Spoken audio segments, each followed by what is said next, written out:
quero passar a palavra para o pregador da noite, que é o nosso irmão Léo.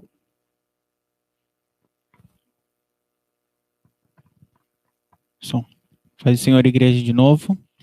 E para começar, eu quero, que nem a tia Aida falou, esse tempo tem sido de grande aprendizado para a gente, né? A gente passa muito tempo em casa agora.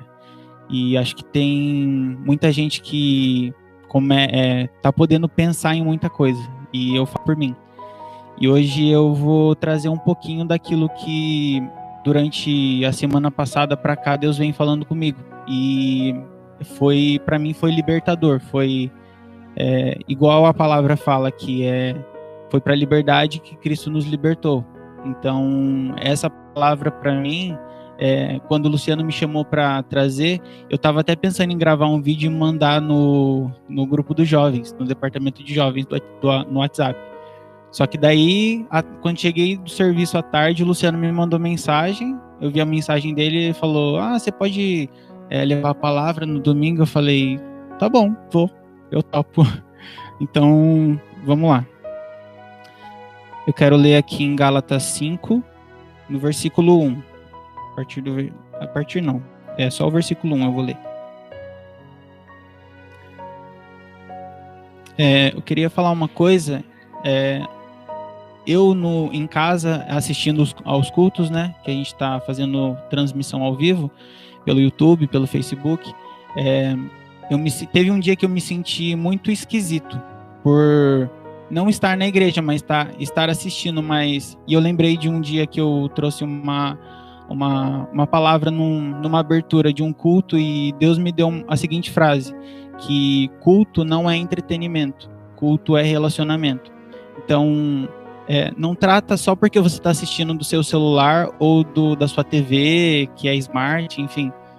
Não trata isso como um entretenimento. Você não está aqui só para assistir um mensageiro, uma palavra, um irmão da igreja que você não vê há muito tempo, mas você está aqui para receber algo de Deus. Então, que o seu celular, que a sua internet, a sua TV smart e o seu computador sirvam para ser canal de bênção para a sua vida.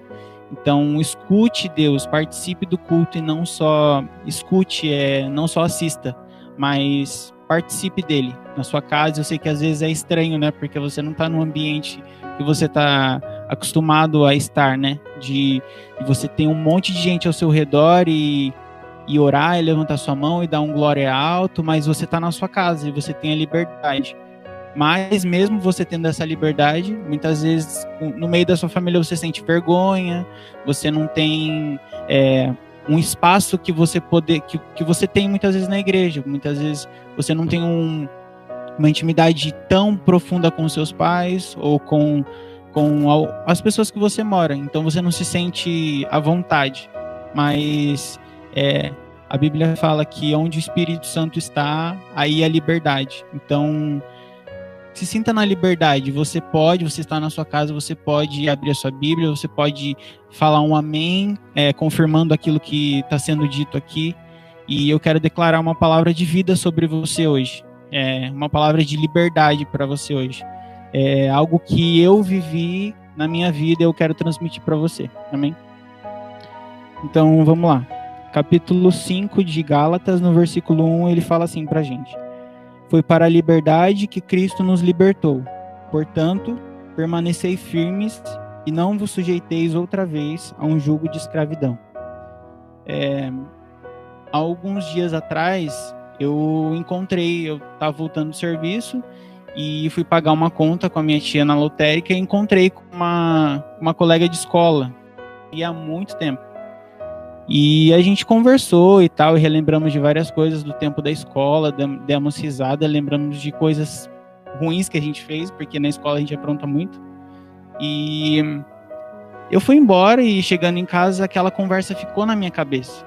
E eu lembrando de tudo, de coisas do passado, senti vergonha, senti alegria, lembrei de coisas boas que aconteceram, mas eu percebi que durante um bom tempo, depois que eu vim para Jesus, ou mesmo até antes de vir para Jesus, eu lutava contra uma situação que eu não conseguia vencer, que é a vergonha, a timidez, e eu não conseguia conversar direito com as pessoas. Eu me sentia muito retraído, muito fechado.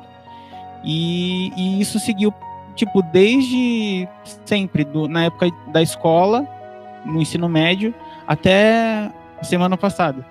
Então, para mim, tá fazendo essa transmissão ao vivo, trazendo uma palavra, para mim tá sendo, acho que a continuidade desse processo, sabe, de liberdade, sabe, nessa área.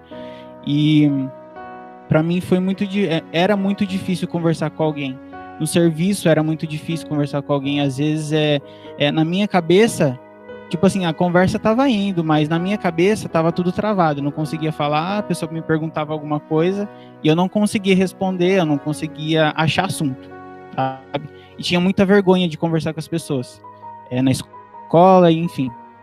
E desde quando eu tive essa conversa com essa colega que encontrei, Deus me colocou uma coisa na minha mente, que eu passei a acreditar em mentiras e que eu pensava sobre mim mesmo, e muitas vezes que eu ouvia as outras pessoas falando e eu trouxe isso para minha vida como a minha verdade. Então, vamos lá, eu vou explicar. Deus me fez lembrar de momentos na escola, de quando, bem antes do ensino médio, quando eu era mais novo, que eu sempre gostei de conversar com as pessoas, sempre gostei de aparecer. Em casa, eu sempre, quando o pessoal ia tirar foto, eu sempre queria me enfiar no meio para aparecer também. Então, Deus me mostrou que eu nunca fui uma pessoa retraída, eu nunca fui uma pessoa tímida, e eu nunca fui uma pessoa que fosse fechada. Eu podia ser quieto, mas eu nunca fui nada disso. Então, às vezes a gente acredita em muita coisa que muitas vezes as pessoas falam pra gente, declaram palavras sobre a gente, ou a gente mesmo acontece alguma situação e você declara uma palavra sobre a sua própria vida. Muitas vezes você pensa, eu não consigo, sou burro, não consigo estudar, e você declarou aquilo sobre a sua vida.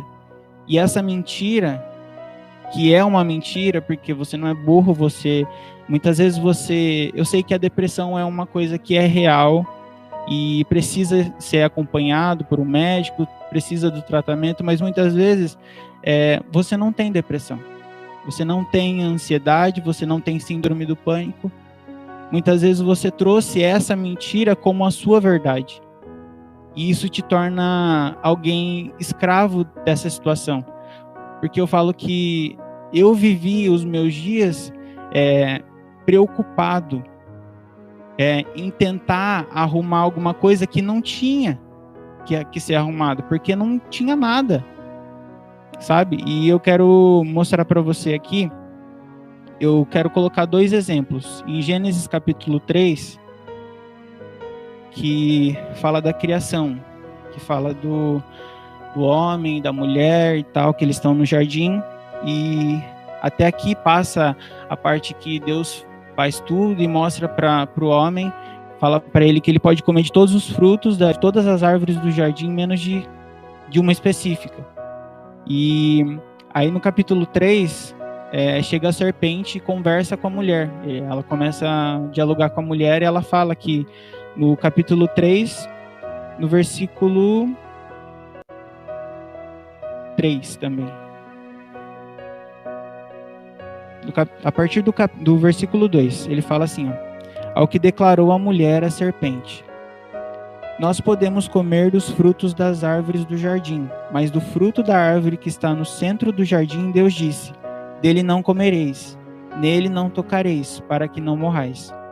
Aí no 4, a serpente fala assim: a serpente negou a mulher: com toda certeza não morrereis.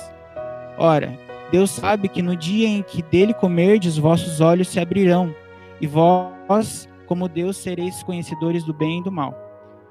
A gente pode pensar assim, mas ela não falou uma mentira, mas ela falou uma meia-verdade. E uma meia-verdade não é totalmente a verdade. Ela não ia ser realmente como Deus, mas ela ia conhecer o bem e o mal. E foi o que aconteceu quando eles comeram o fruto. Então, às vezes a gente pega essas meias verdades pra gente e torna isso uma verdade pra gente. E isso não é bom pra gente. E no versículo 13 do capítulo 3, ele fala assim: depois, né, eles viram que eles estavam nus e fizeram roupas de folhas para eles e se esconderam porque ouviram a movimentação de Deus no jardim. Porque Deus sempre vinha visitar eles para passar um tempo com eles. Não sei o que eles faziam, mas enfim. E Deus pergunta para Adão onde ele estava, né? E daí ele fala que tinha se escondido porque ele tinha percebido que ele estava nu. E Deus começa a conversar com ele e com a mulher. E no versículo 13 ele fala assim, a partir do 12 a gente vai ler: replicou o homem: foi a mulher que me deste por auxiliadora. Ela me deu o fruto da árvore e eu comi. O 13: ao que o Senhor Deus inquiriu a mulher: que é isso que fizeste? Redarguiu a mulher: a serpente me enganou e eu comi. Então, muitas vezes, o inimigo usa situações na sua casa, na sua escola, no seu trabalho, onde você tá, para te enganar realmente. E eu falo para você, eu fui enganado. Eu me vi enganado, porque eu vivi uma mentira achando que aquilo era verdade para mim, e eu me limitei de viver muita coisa. Eu me lembro agora quantas vezes as pessoas me chamavam para trazer uma palavra ou para fazer qualquer outra coisa, cantar. O Paulo já me chamou várias vezes para cantar e eu fiquei retraído. E eu não conseguia dizer sim para aquilo e viver aquilo que Deus estava me propondo para que eu fizesse. Então, eu me via limitado sempre. Eu não conseguia ir para frente, né? E agora eu quero ler com os irmãos lá em Atos 7. Atos 7, o versículo 58. Atos 7, 58. Aqui ele fala sobre a história de Estevão, né? E que foi o primeiro mártir da igreja. E aqui, nesse pedaço aqui, eu vou ler do 54 ao 58. Ele fala assim: ao ouvir tais palavras, grandemente se lhes enfureceu o coração e rilhavam os dentes contra Estevão. Contudo, Estevão, cheio do Espírito Santo, ergueu seus olhos em direção ao céu e contemplou a glória de Deus, e Jesus em pé à direita de Deus, e exclamou: eis que vejo os céus abertos, e o Filho do Homem em pé à direita de Deus. Então eles taparam os ouvidos, e aos berros atiraram-se todos juntos contra ele. E o versículo 58. E arrastando-o para fora da cidade, o apedrejaram. As testemunhas deixaram suas roupas aos pés de um jovem chamado Saulo. Aqui, guarde essa frase. As testemunhas deixaram suas roupas aos pés de um jovem chamado Saulo. Aí aqui no versículo 8, no capítulo 8, versículo 1, ele fala assim: e Saulo estava aprovando o assassinato de Estevão. E a partir daí, Saulo começa a perseguir a igreja. E ele começa a perseguir os cristãos, prendê-los e matá-los, enfim. E pensa comigo, ele, com essas testemunhas, aquilo que ele viu, ele trouxe aquela mentira, porque muitas vezes aqueles homens estavam pensando, eles estavam pensando que tudo aquilo que Estevão estava falando, tudo aquilo que Estevão estava fazendo era uma mentira, que ele estava blasfemando contra Deus e que não tinha nada a ver.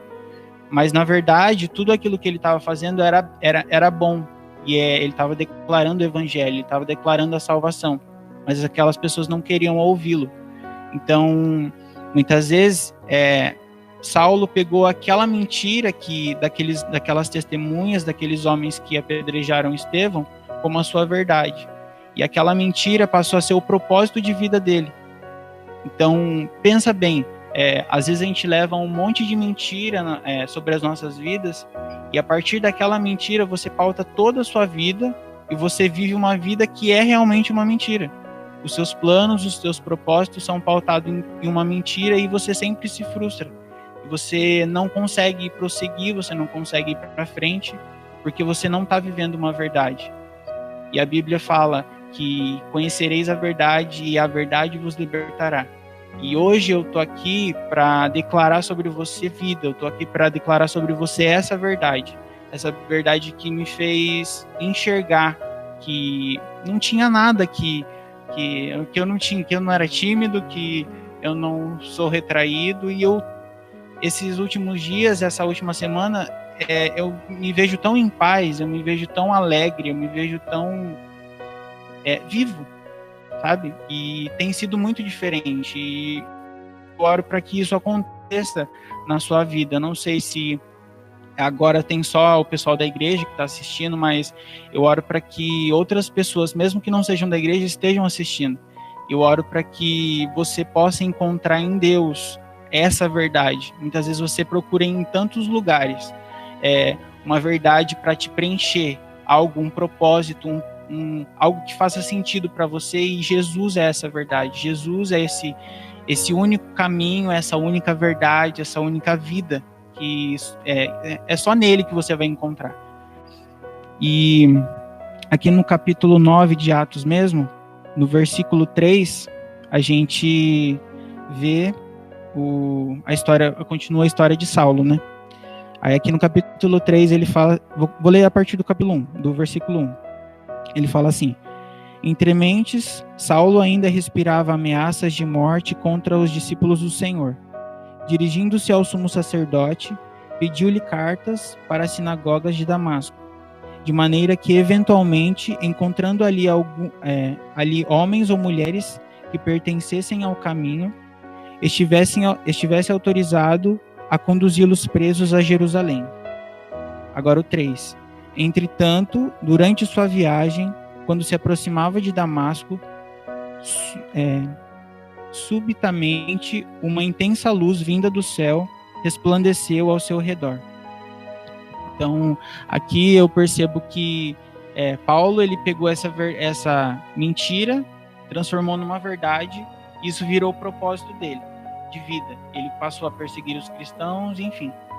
E aqui a gente percebe que depois que ele tem um encontro com Jesus e essa luz resplandece sobre ele, ele tem um encontro com Jesus e acontecem várias coisas depois, e ele passa a ser uma pessoa que transmite a verdade, que esquece toda essa mentira que ele estava vivendo e começa a viver um propósito que é real e que é uma verdade. Então, o que a gente precisa todos os dias para não deixar que essa verdade nos engane, não deixar que as nossas palavras nos enganem, o inimigo nos engane, as situações nos engane e nos faça viver uma mentira, a gente precisa ter um encontro com Jesus, e não é só uma vez, não é só aquele momento que você teve, que foi extraordinário, que foi especial, que foi sobrenatural, que você teve com Jesus, mas todos os dias. Lá no começo, em Gênesis, a Bíblia fala que Deus sempre vinha se encontrar com o homem. E na minha mente eu tenho a seguinte palavra quando eu penso nisso: Deus é o mesmo ontem, hoje e eternamente. Então, o mesmo Deus que descia todos os dias à tarde para se relacionar com o homem, ele ainda espera um relacionamento da sua igreja, da sua noiva, de mim, de você que está me ouvindo, de você que é da Igreja Unidas, de você que que chegou aqui agora e não tem igreja, ou muitas vezes não crê em Jesus, não é cristão, mas eu quero te dizer que ele tem prazer em se relacionar com você e comigo, e ele espera isso. Então, que não seja só hoje ou amanhã, mas que seja constante.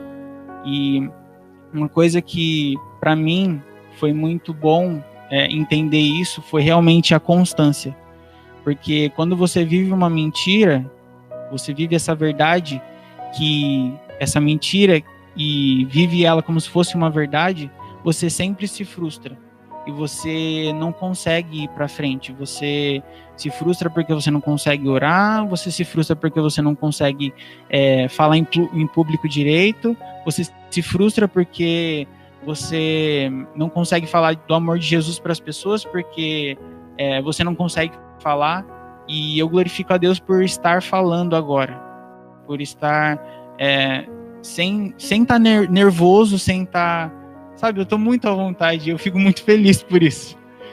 E eu glorifico a Deus porque essa vida de Deus que fluiu na minha vida, eu oro para que flua em mim e através de mim, como um rio de vida. E por onde esse rio passar, eu sei que ele vai levar vida. Então, pega essa palavra, medita durante a semana. A gente vai ter problemas, vai ter dificuldades, vai ter 1 milhão de coisas. Mas Jesus é a nossa segurança. Esses dias a gente tem vivido muitos abalos, né? E na economia, na política, na saúde, dentro de casa, muitas vezes, porque hoje em dia a gente tem que conviver com as nossas próprias fraquezas dentro de casa.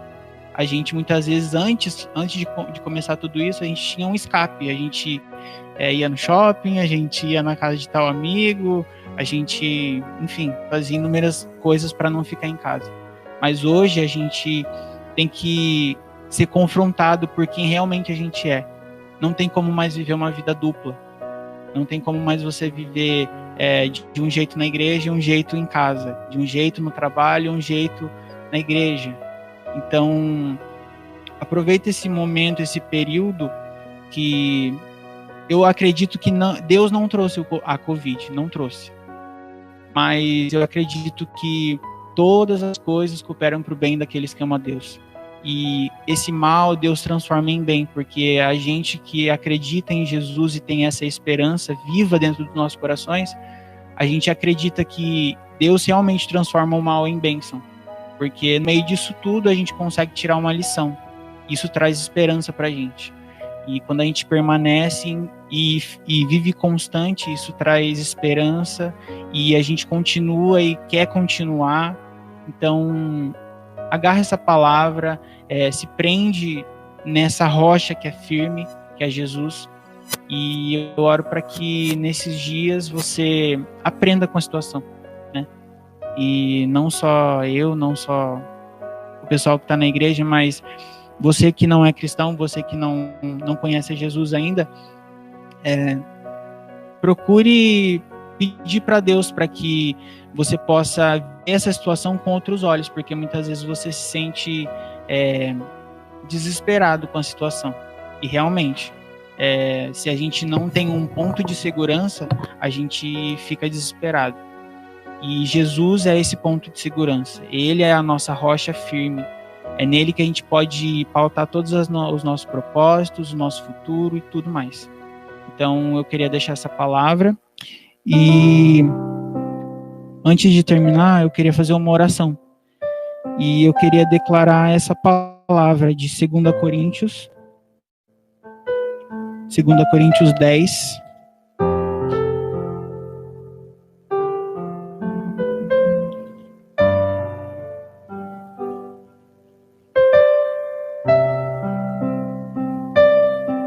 Segunda Coríntios 10, o versículo 5.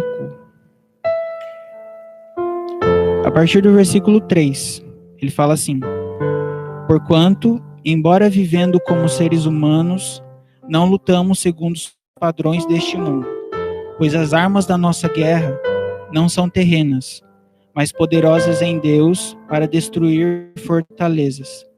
Destruímos filosofias vãs e a arrogância que tentam levar as pessoas para longe do conhecimento de Deus. E dominamos todo pensamento carnal para torná-lo obediente a Cristo. Estamos preparando para repreender qualquer atitude rebelde assim que alcançares a perfeita obediência. Então, a Bíblia está falando aqui que nós temos armas em Deus, que são poderosas em Deus para destruir fortalezas. E muitas vezes essa barreira que tem sobre a sua vida, sobre a sua família, é uma fortaleza. E muitas vezes para você é intransponível. Você luta de todas as formas, você tenta de todos os jeitos. Você vê vídeo no YouTube, você conversa com o seu colega da escola, você faz de tudo, mas você não consegue. Parece que esse gigante é grande demais, mas eu quero te dizer uma coisa. o seu Deus é maior do que o seu gigante. Então tenha consciência disso. Deus é real, por mais que você não veja, mas Ele é real e Ele está aí com você, Ele está aqui com a gente. Então acredite nessa palavra. Eu declaro ela sobre você em nome de Jesus. E eu quero orar agora. Amém? Feche seus olhos, sinta na liberdade, coloque a mão no seu coração, faz o que você sentir em paz para fazer. Amém? E recebe essa palavra em nome de Jesus. Pai, em nome de Jesus, eu quero orar por cada um que está assistindo, Pai, essa transmissão ao vivo. Deus, eu oro para que os pensamentos sejam cativos em Ti e que seja cancelado, Pai, toda a mentira que eles têm levado como as suas verdades, Pai. E na autoridade do Teu nome, Pai, eu declaro vida sobre eles. Eu declaro um romper, Senhor, sobre eles. Eu declaro, Senhor, palavras de vida, Pai. Eu declaro dias, Senhor, cheios da Tua presença. Eu declaro, Senhor, a liberdade que vem somente pela Tua palavra. E ela diz que conhecereis a verdade e a verdade vos libertará. Pai, a verdade foi apresentada a cada um deles que estão assistindo agora. Deus, e que eles agarrem e abracem essa verdade, Pai. E que eles possam, Senhor, se tornar livres. Porque foi para a liberdade que Cristo nos libertou, Pai. Então, Pai, que nós possamos andar em liberdade, Pai. E ser gratos, Pai, por essa liberdade. E levar essa liberdade a outras pessoas. A Tua palavra diz, Senhor, que o Senhor nos chamou para declarar a libertação do cativo, para declarar a vista aos cegos, Pai. Então, em nome de Jesus, Pai, eu oro por aqueles, Senhor, que estão doentes agora, por aqueles, Senhor, que estão no leito de hospital. Eu oro agora, Senhor, por aqueles que não têm o que comer. Eu oro por aqueles que têm passado dificuldade. Eu oro, Senhor, por aqueles que estão dentro de casa, Pai, e sentem ansiedade, síndrome do pânico, depressão, e eu cancelo e anulo em nome de Jesus, Pai, cada uma dessas palavras. Deus, o Teu nome é acima de todo nome. A Tua palavra diz que o Senhor Jesus recebeu um nome que é acima de todo nome, e que diante desse nome todo joelho se dobra e que toda língua confessa. Deus, que através dessa transmissão ao vivo, Pai, aonde a minha voz alcançar agora, que haja liberdade. Eu não sei como estão as pessoas que estão assistindo agora, mas eu oro, Pai, para que elas sejam libertas em nome de Jesus, para que sejam curadas em nome de Jesus, para que sejam avivadas em nome de Jesus, para a glória do Teu santo nome. Eu te agradeço, Deus, porque o Senhor é bom e é real, e o Senhor é misericordioso e tem cuidado de nós. Continua conosco durante essa semana. Nós te agradecemos em nome de Jesus. Amém. Eu agradeço a oportunidade